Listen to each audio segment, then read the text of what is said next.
샬롬 반갑습니다. 오늘 마가복음서 14장 43절에서 52절 말씀을 가지고 여러분과 함께 말씀 공부를 하겠습니다. 오늘 이제 43절 말씀을 우리가 같이 한번 읽어볼까요? 43절. 예수께서 말씀하실 때 곧 열둘 중에 하나인 유다가 왔는데 대제사장들과 서기관들과 장로들에게서 파송된 무리가 검과 몽치를 가지고 그와 함께 하였더라. 그렇게 말하고 있습니다. 자, 여기에 보면 무리라는 단어가 여러 무리를 말하는 겁니다. 여기에는 어떤 형용사가 포함되는데 여러 무리들을 말하는 거예요. 그러니까 여기도 보면 대제사장, 서기관, 장로들에게서 파송된 무리라고 그렇게 말하고 있잖아요. 몇 사람이 그냥 예수님 잡으러 온 것이 아니었습니다. 상당히 많은 무리가 예수님을 잡기 위해서 어떤 사람은 검, 어떤 사람은 몽치를 가지고 가룟 유다와 함께 했다는 것을 알 수 있는데, 여러분 43절에서 52절 말씀까지는 굉장히 긴박하게 시간이 흐르고 있다는 것을 알아야 되고, 예수님 잡히시고 또 제자들이 도망치는 이러한 모습들이 기록되어 있다는 것을 여러분 꼭 기억하시기를 바랍니다. 자, 43절 말씀에 이어서 특별히 그 44절 말씀은 우리가 한번 읽어보면, 예수를 파는 자가 가룟 유다죠. 이미 그들과 군호를 짜 이르되, 이미 이제 여러 무리들, 대제사장, 서기관, 장로들에게서 파송된 그러한 무리들과 함께 미리 말을 맞췄어요. 군호를 짰어요. 군호를 짜서 내가 입 맞추는 자, 그 사람이 예수다는 거예요. 그를 잡아 단단히, 이 단단히라는 말은 흐트러짐이 없이 넘어지지 않도록 아주 꼭 붙들고 가라, 그런 말이에요. 끌어가라.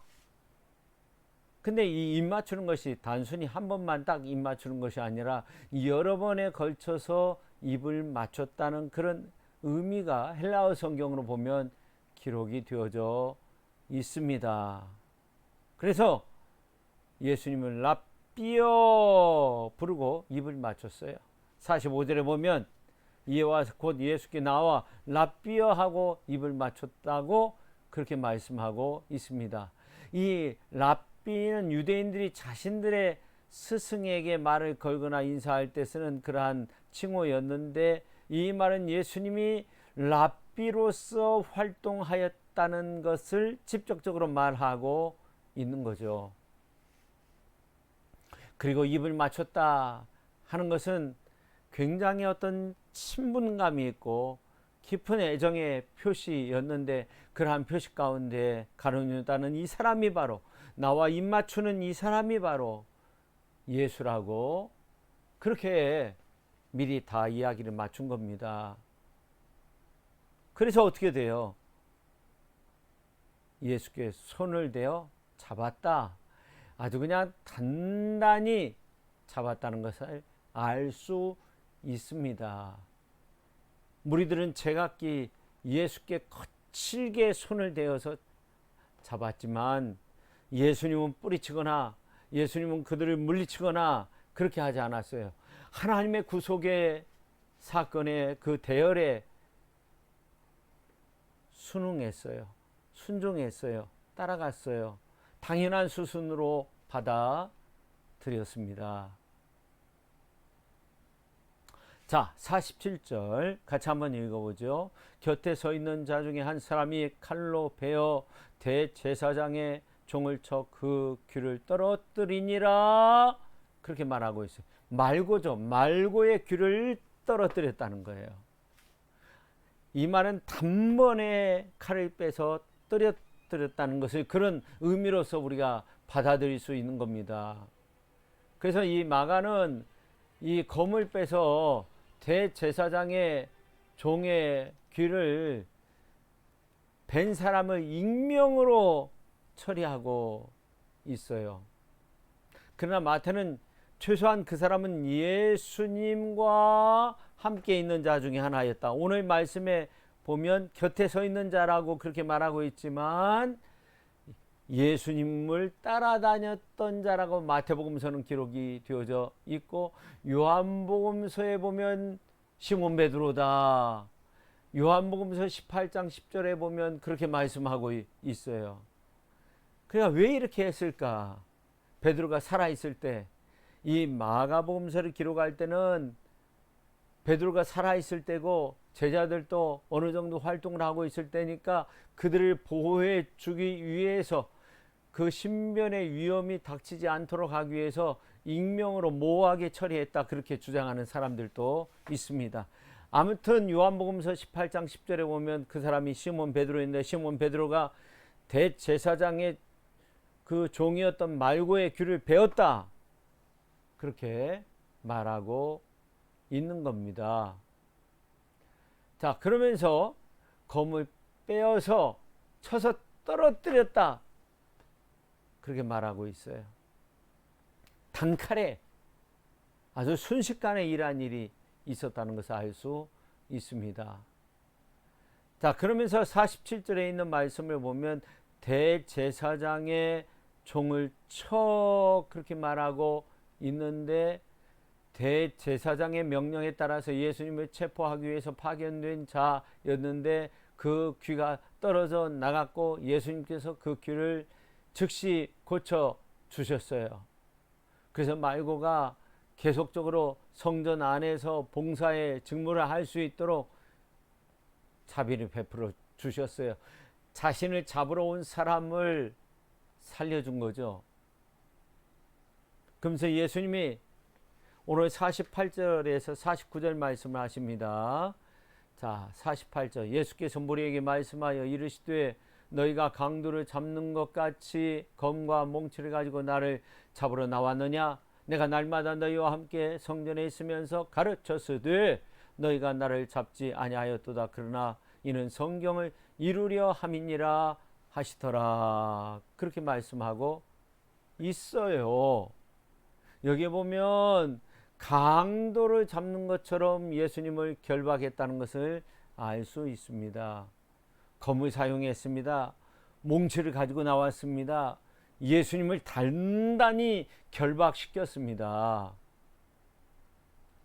그러니까 예수님은 강도가 아니지만 밤중에 무장된 자들에 의해서 결박되었으니까 아주 중범죄자로 오인되었다는 것을 알 수 있습니다. 근데 예수님은 말씀하십니다. 내가 날마다 너희와 함께 성전에 있으면서 가르쳤을 때 너희가 나를 잡지 아니하였도다. 그러나 이는 성경을 이루려 함이니라 하시더라. 예수님이 날마다 랍비로서 성전에서 가르치셨다는 것을 말씀하고 있습니다. 가르치시는 사역을 이제 예수님께서 고난 주간에 끊임없이 많은 사람들이 몰려 있었기 때문에 그들을 가르치셨다는 이러한 사실을 우리가 알 수 있습니다. 그러나 예수님 잡히셨어요. 왜 잡히셨을까요? 이는 성경을 이루려 함이니라, 그렇게 말씀하고 있습니다. 그래서 예수님 거부하지 않았습니다. 잡히시고 체포되시는 거 두려워하지 않았습니다. 순종하는 마음으로 잡히셨습니다.